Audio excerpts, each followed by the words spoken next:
คนเฮาเนี่ยหนีออกจากบ้านเพื่อหาทางกลับบ้านสุดท้ายแล้วเฮาออกไปเฮากลับมาเฮาออกไปกลับมาอยู่แบบนี้เฮาหอบความฝันออกไปเฮาหอบความฝันกลับมาเฮาแบกความหวังของทางบ้านออกไปแล้วเฮาก็กลับคืนมาคือเก่าสุดท้ายบ้านปลายชีวิตเฮาอยู่ไสมันอยู่ที่ใจของเฮาเองมันบ่ได้อยู่ที่ว่าคนว่าจังซั่นคนว่าจังซี่คนเว้าพื้นแบบนั้นแบบนี้มันบ่แม่น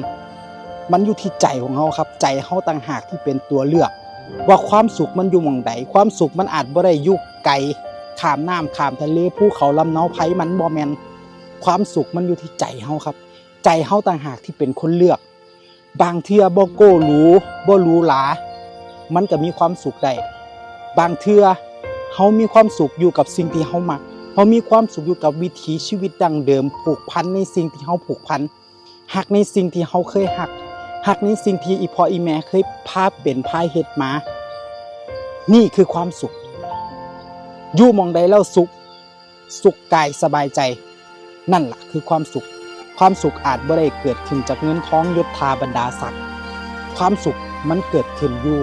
หม้องนี้ครับหม้องนี้ต่างหากอย่างดีมีจนสุดท้ายเฮาสิหาความสุขให้เจ้าของจังใดลองถามใจเจ้าของเบิ่งว่ามื้อนี้เฮาอยู่ตรงนี้เฮามีความสุขบ่ถ้ามีความสุขก็ใช้ชีวิตให้มันสุขต่อๆไปครับ